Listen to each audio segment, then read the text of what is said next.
Hey guys, look. Obvious things are obvious. Stunning. No, not really. Chauvin Juror confession. I was worried about rioting and destruction and people coming to my house to protest the verdict. Yeah, obviously. Somebody who was fed a false bill of goods, who thought that, yeah, you know what, if I just convict him of everything, Chauvin will definitely just be the stopgap between more rioting, more looting. I believe this woman is an alternate, but we'll get into it in a minute. An alternate juror who sat on the trial for former Minneapolis police officer Derek Chauvin said she was worried about the future rioting and destruction and even personal harm if the jury did not agree to the guilty verdict. Yeah, because they had all of the information. We looked through a couple of different posts. I think the New York Times had it when we initially looked at the jury selection, and then the Star Tribune when we looked through the conviction that happened that day. All of the tertiary information was out there. The race, the gender, what they did for a living, what their predilections were. It was very easy to figure out, and I'm sure that those names and those addresses, the municipalities that these people live in, would have been made public very, very quickly if things would have gone a little bit different. But of course, we can't properly say that. We can't say that with any bit of certainty. We can just, take it down the logical path that you would expect it to. Let's see what else she has to say here. When asked by a KARE 11 reporter if she wanted to be a juror, juror 96, Lisa Christensen, she doxed herself, said she had mixed feelings due to the threat of social unrest that came with the case.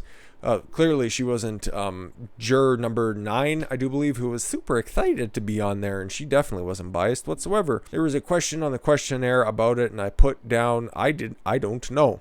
The reason at the time was I didn't know what the outcome was going to be, so I felt like either way, you are going to disappoint one group or another. That's not the point. You're not there to disappoint. You are there to be a part of the justice system. But this is how, 9 of these people thought?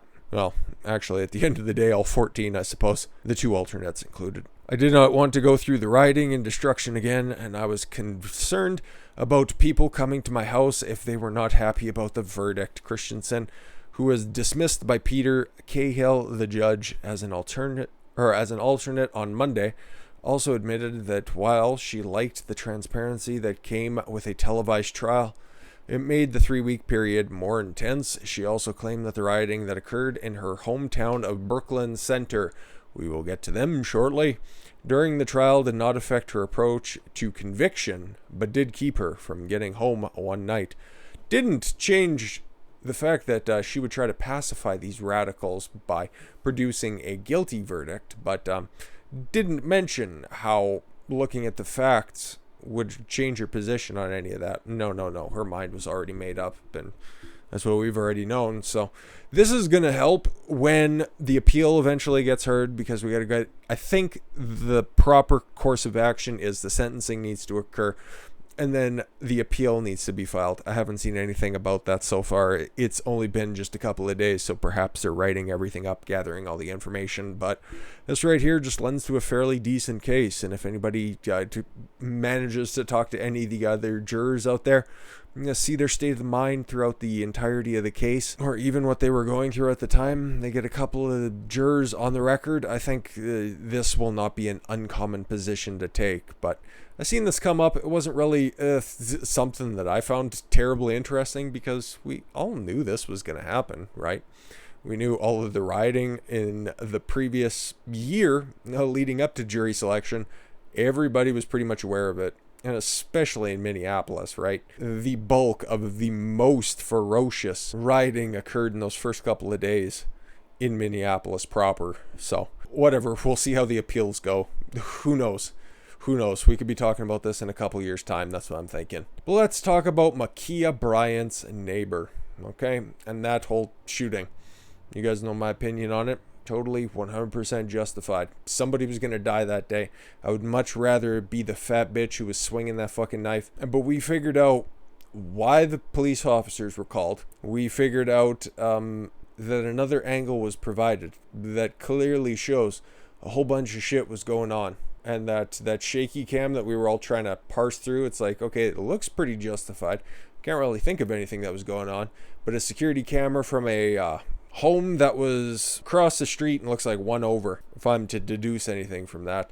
Yeah, it pretty much proves that. I'm just gonna go ahead and show you the video here. I watched it a couple of times. I'm gonna try to give you a little bit of commentary over the top of it, of course. So as you can see, running out of the house, you got the one lady who's going to be bowled over very, very quickly. You got the police officer coming out. All of a sudden, that's Mikhia right there. She goes fucking off. She knocks the old fat ass down on the ground. That was the one who had the jean shorts riding right up her crack. That eventually gets punted in the head by her father. I think it's her father. Anyways, yeah. And then, so she already has a knife, and he's going fucking for 3 points there. Gonna kick her in the back of the head. And I didn't realize how high up the knife was coming. She was gonna be stabbing Pinky right in the fucking head. Like, I was thinking it was coming from back by her heels and she was coming up. That was just my perspective on the body cam footage. But no, she's coming from all the way right at her shoulder and she's coming downwards. So guess what? She was gonna die if that officer didn't have impeccable marksmanship. He shot 4 rounds. We all know this at this point, and there's no sense in playing the rest of this video, obviously. We all know how it ends, right?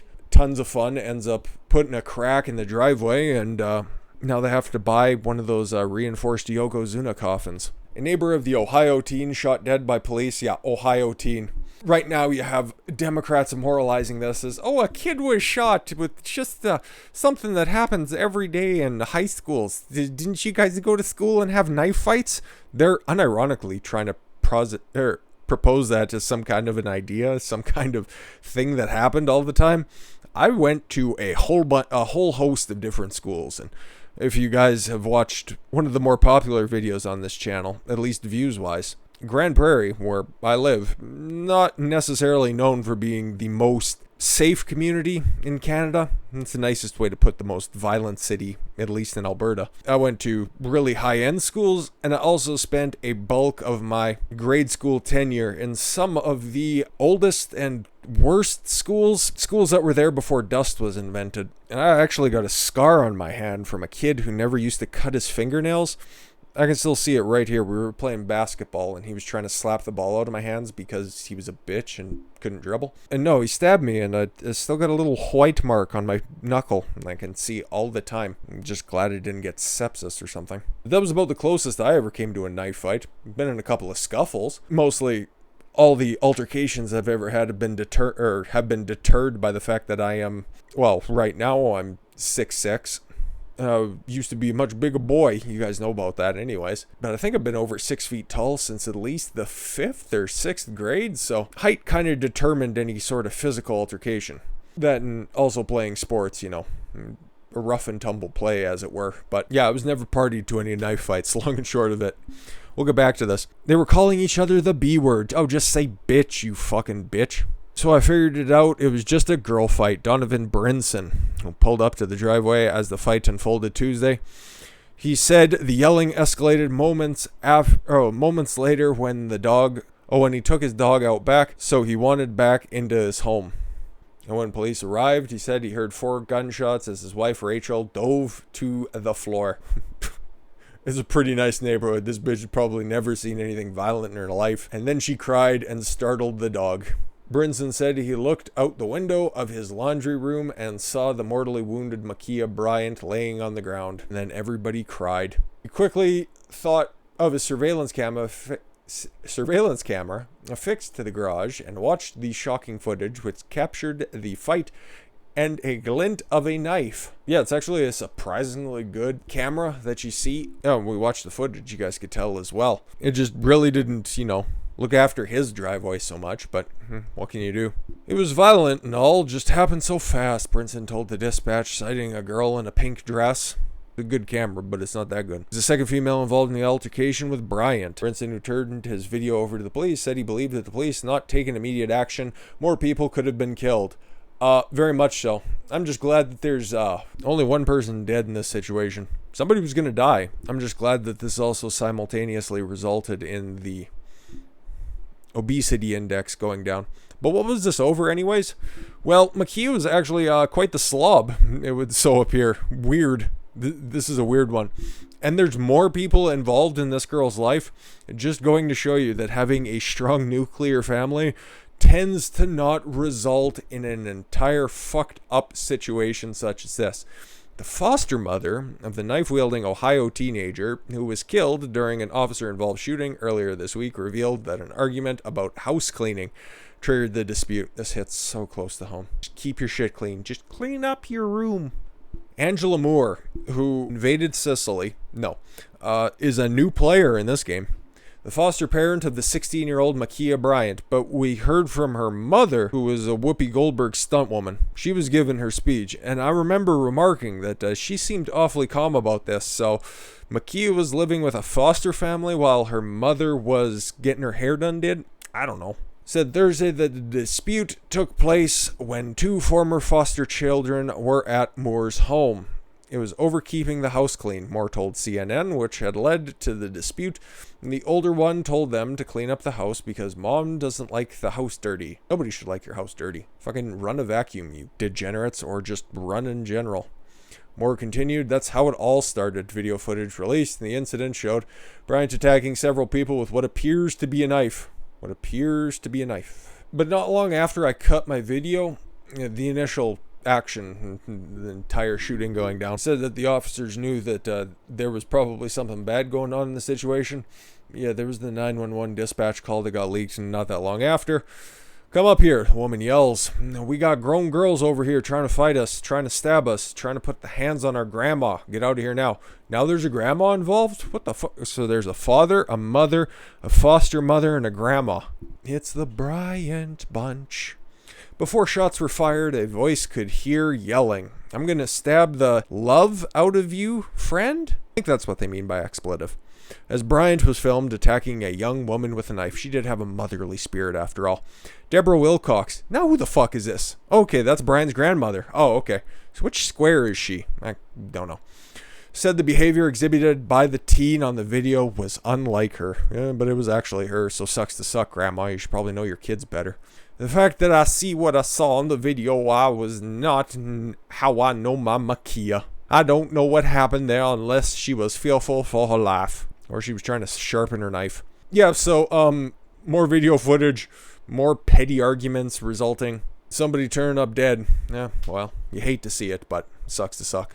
Now we got to talk about Daunte Wright. I've been teasing this one for a while because there was something that, some information that I was made aware of. It didn't really shape my opinion on the situation because I still think that Kim Potter is fucking retarded, and I cannot stress that enough. She should have known the difference between a taser and a gun. But then something was made a lot more obvious to me. That the taser that the Brooklyn Center police officers have don't look like your standard taser. So you guys remember, I used this article, this exact article here, okay? Typical police service weapons. We've all seen that picture of that yellow taser there, right?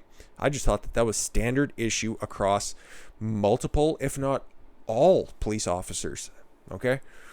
A Glock, okay, you always just figured a little black handgun. It could be a Glock, it could be a SIG, it could be whatever, right?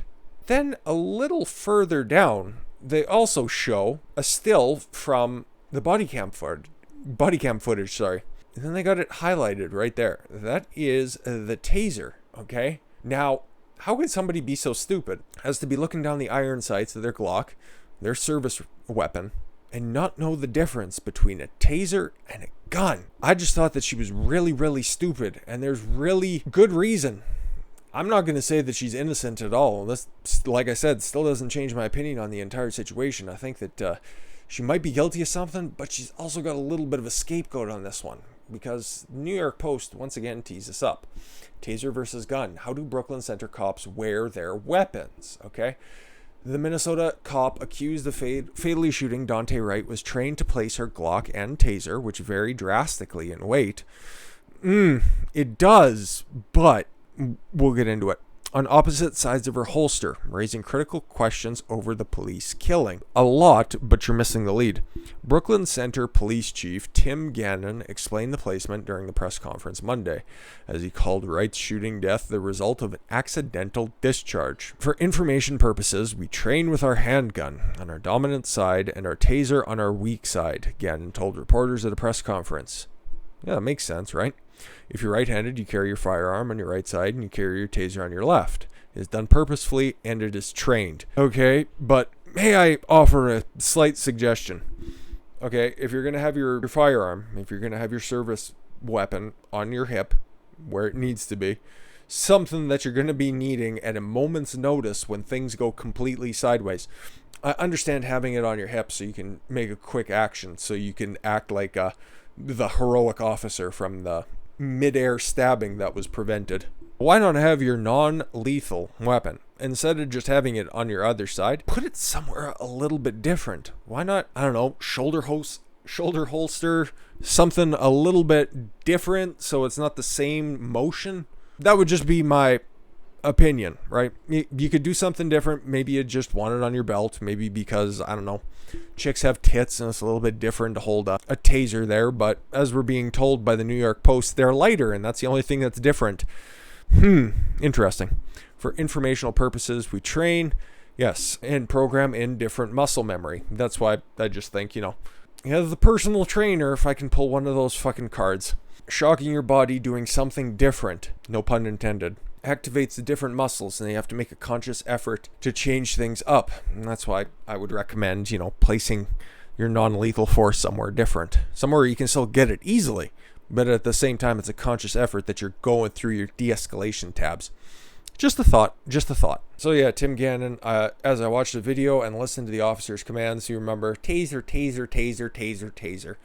It is my belief that the officer had the intention to deploy their taser, but instead shot Mr. Wright with a single bullet. Yeah, I'd be interested. I'm not saying that this is the case at all whatsoever, so please take this with a grain of salt. I'm just thinking, okay, she shot him once. That is awfully good marksmanship once again. But, okay, so he ended up fleeing. He ended up driving away.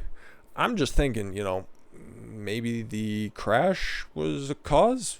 I don't know. It would be another reason that I think that this eventual trial that comes up, because it is a manslaughter 2 charge, it's on the table right now for Potter. Hey, there's reasonable doubt there that her one bullet caused his death. I don't know. Maybe. I'm just spitballing here. But anyways, the two devices, however, differ greatly in weight. They definitely do. For instance, a fully loaded Glock handgun, which is typically carried by officers, weighs in excess of 34 ounces, according to the gunmaker's homepage. And here is said link as well. As you can see, probably is the firearm in question, right? Looking down the sights, okay. All seems to be checking out. Looks about right. You got the white sights there. You got the slide. Seems like that checks out, right? And it's 34 ounces, according to the gunmaker's homepage. By comparison, a taser stun gun weighs 8 ounces. Okay. If we go back to this article, right? Notice how the pictures don't really match up. Notice how the triggers would be a little bit different if you're holding that. One would feel like a toy, another one would feel like an actual weapon that would result in something bad happen to whoever's on the other end of that. Look at I want you to look at the triggers, okay? And this is what the New York Times proffers as evidence, okay?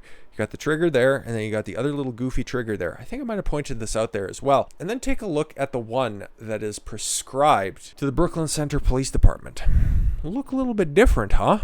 Things don't really seem that different. Like I said, I'm not trying to make excuses for this woman, but holding it from the back in the heat of the moment, okay, you still got the iron sights there. You got very little yellow. And then you take a look at that trigger. That trigger is a lot farther out now, isn't it? And that's the front of it, okay, so only Daunte might have known about that. But from the back, in the heat of the moment, does that kind of look like a service handgun? Keep wanting to say service revolver because that just rolls off the tongue a little bit better than service pistol. But I seen this and I was a little bit more sympathetic to her believing that she was actually holding her taser at the time. Okay? But like I've said multiple times, I still think that she's in the wrong for having shot him. Okay? Still think that all of this could have been avoided.